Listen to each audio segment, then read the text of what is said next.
It was like stepping into a new world and having to learn and make your way every single day. But I was blessed with a lot of great players and a lot of opportunity to find my way. And we were in the NBA Finals, 2 games away from winning it. I think we did pretty well. Pretty well, not bad. David Blatt speaking on his brief tenure as the head coach of the Cavaliers. First year there, took them to the finals. A lot of credit was given to LeBron for being the coach. A lot of blame for David Blatt. Here's a question, Stephen A. Let's talk about his future. Will he be back next year? Quite simply. I honestly don't know. I'm not going to pretend that I know the answer to that question because I think that lies within the relationship that exists between LeBron James along with David Griffin, the GM, and the owner, Dan Gilbert. I would tell you that I have a hard time having the mentality that David Blatt should be gone. He did win 53 games during the regular season. He did get through the Eastern Conference. He did advance this team to the NBA Finals. Now, we can debate till the cows come home who's exactly responsible for that as a coach, but he was the head coach on record when this happened. And I think it's disrespectful for people that are not inside to look strictly at his record and his accomplishments or lack thereof and say, he needs to go, period.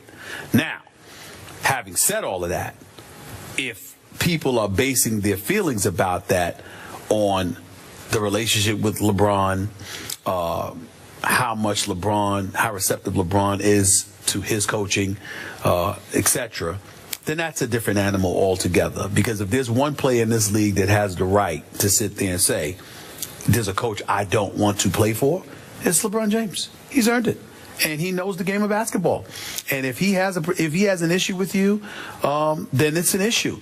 I will tell you that what has been said to me about David Blatt, who I find to be a very nice man, I know that there are some people who think that he's arrogant or whatever the case may be. Well, look, if you've been in the EuroLeague, you were the EuroLeague Coach of the Year last year, you took the Russian national team to a bronze medal in the Olympics, you've had incredible success over in Europe, and people are acting like you know nothing about basketball because you never coached in this league, I'm sure most of us will come across as arrogant because at some point in time, we're going to stand up and defend ourselves. If somebody's trying to shred whatever credibility that we have, you didn't coach in the NBA. I mean, it's not like he had a job and flopped. He didn't coach in the NBA before. So for people to say that he can't coach when he's been coaching overseas, he's like, wait a minute, I've done something. So I certainly understand how he can come to his own defense and come across as arrogant in that regard. It's just that at the end of the day, I find him to be a nice man who was a rookie, who made rookie mistakes, that deserves the opportunity to come back and prove himself. But that's just me on the outside looking in. If I'm LeBron, I'm not concerned about any of that. I'm concerned about the fact that next year I'll be entering my 13th season.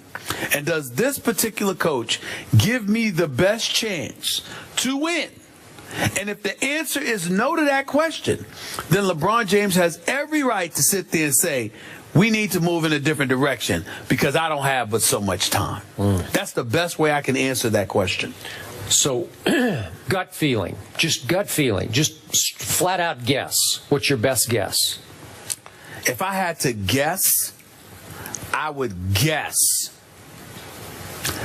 that he'll be gone. And the reason I would guess that he'll be gone is because I'm trying to decipher who's going to stand up and stick out their chest and say, under no circumstances do I want Blatt to leave. Right. Who's going to do that? I don't know of anybody who's going to do that other than David Griffin.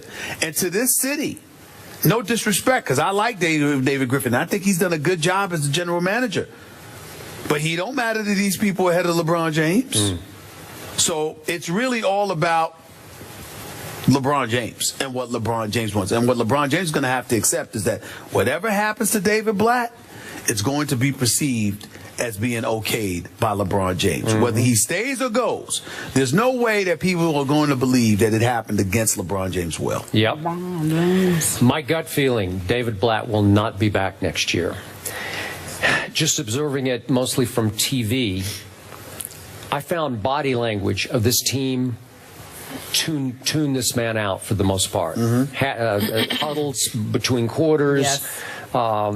we saw some last halftime night. video Yeah. of JR, but JR tunes out everybody. Yeah, doesn't he? but Yeah, but it he's looked- with all due respect, Yeah. JR's got a lot of nerve. He needs to be better about that. Those cameras were rolling, and he looked completely detached Okay. and disinterested. And his game is not good enough for him to be acting like that. I'm with you on that, and maybe that's the way he would treat Phil Jackson or something. You know, his mind just goes off somewhere else. But to me, David Blatt, in all of his media interviews, in his between quarters interviews, he always came off as a little defensive, just unimpressive, like he wasn't really in control. He's always fighting the current, you know, like he feels like he has to fight back, like he has to defend himself, when in fact you're coaching a team that's pretty good here.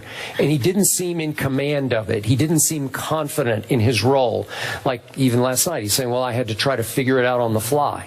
I think he went along for the greatest ride any first-year coach could ever go on, thanks to the king. I will say this. I have not asked LeBron James this question myself because he's too damn insulated for me to ask him a valid question. I mean, good Lord have mercy. It's like the Berlin Wall, for crying out loud. Wait, are you complaining about this? Well, in that regard, yeah, because I mean, there are some questions that I think LeBron needs to answer when it comes to the future of the Cavaliers that I have yet to have heard asked. That's just me. Interesting. With that being said, I will say this.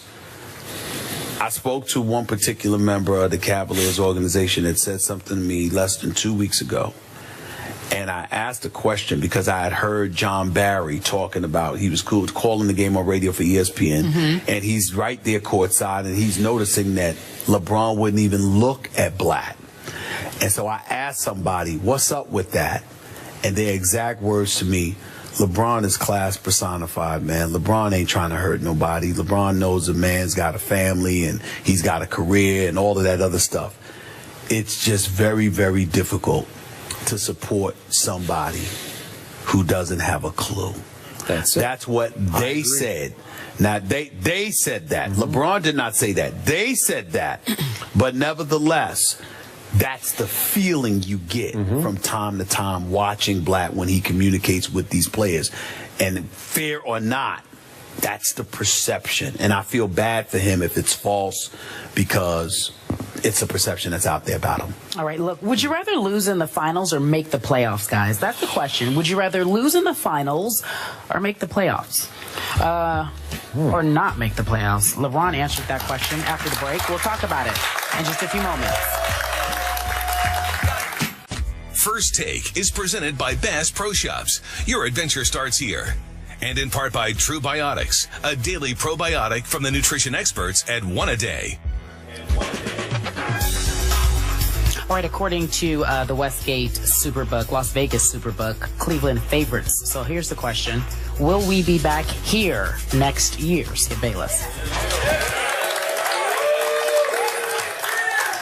I'm going to do this for this young man sitting right here because I promised him before the show I would do it. The Cleveland Indians will win the World Series this year. Wow.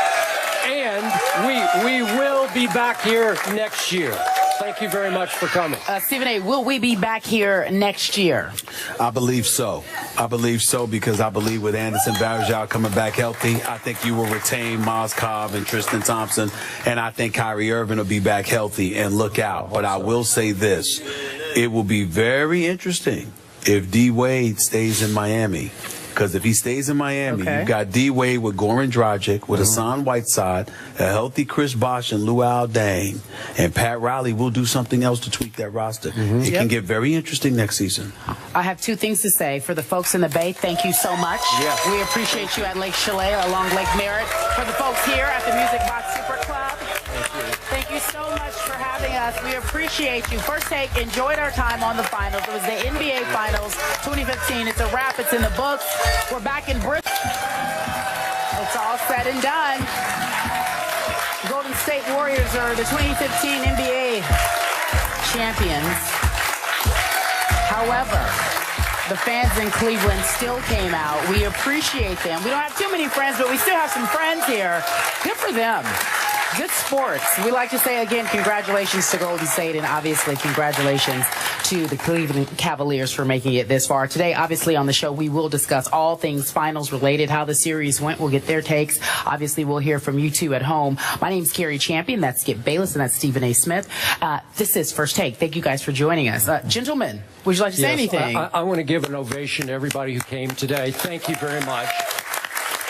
I know it's tough, and I spoke to a lot of you before the show, and you said you're here just because you love the show. And we appreciate that very much. Thank you. Thank you. Thank you guys over there. Thank you guys over there. It's really very kind of you all for being